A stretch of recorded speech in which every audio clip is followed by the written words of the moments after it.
Napakayabang nitong si Rachel eh. Akala mo totoong ginto yun na panalunan ng anak niya. Eh, tanso lang naman. Hindi pa pwede isang nga. Emma, actually hindi na ako nagugulat eh. Manang-mana lang yung sinading sa nanay niya. Bida-bida, pabiba, palaging umeepal. Akala mo lahat kung sino siyang umasta, nakakairita. Alam mo yung si Rachel, yan ang pinakamayabang sa aming magpipinsan. Bata pa kami. Emma, ba't pa kasi lapit pa kayo ng lapit dun? Tapos kinakausap niyo pa. May plano ako.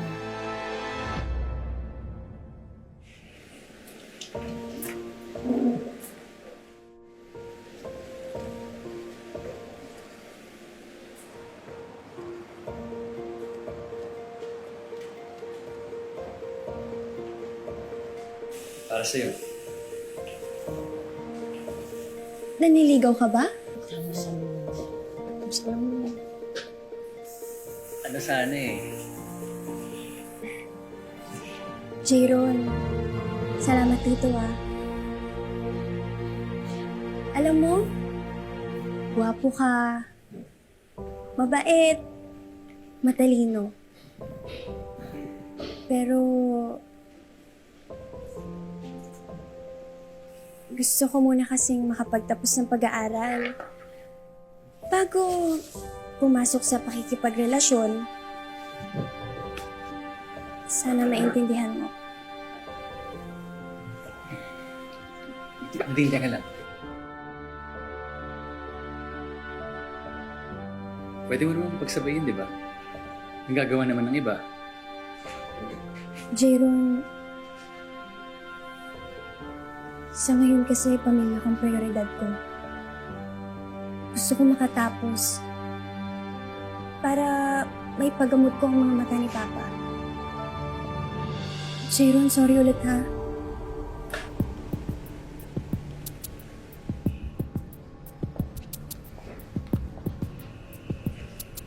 Alam mo, Jayron, kung ako sa'yo, tulungan mo na lang akong maghiganti. Halina, saan na yung mga tao mo?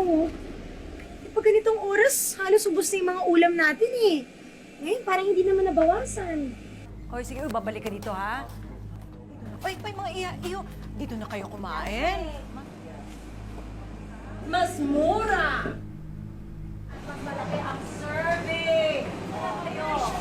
Sure ako, mas masarap. Ha? Isan? Jiggy, usap na tayo. Pwede tsaka na lang. Ano kong customer, oh? Busy. Hindi kagaya nung sa'yo. Nilalangaw. Bakit naman ganun? Magpinsan tayo, di ba? Tapos kakalabanin mo ako? Magtatayo ka ng pwesto sa tabi pa ng karinderya ko? Tapos yung mga ulam na binibenta mo, katulad ng ulam na binibenta ko, yung mga tinuro ko sa'yo. Bakit? Ikaw ba ang may-ari ng mga potahe? Alam mo, hindi ko alam kung saan mo nakukuha yung lakas ng loob mo eh. Kapal din ang mukha mo eh, no? Uy, ikaw alam mo. Kesa nangangawa ka dyan, pati mo na lang alagaan yung anak mo. At yung bulang mong asawa. Sobra ka na, Jinky ah. Pangin sa'yo, ba't di mo naman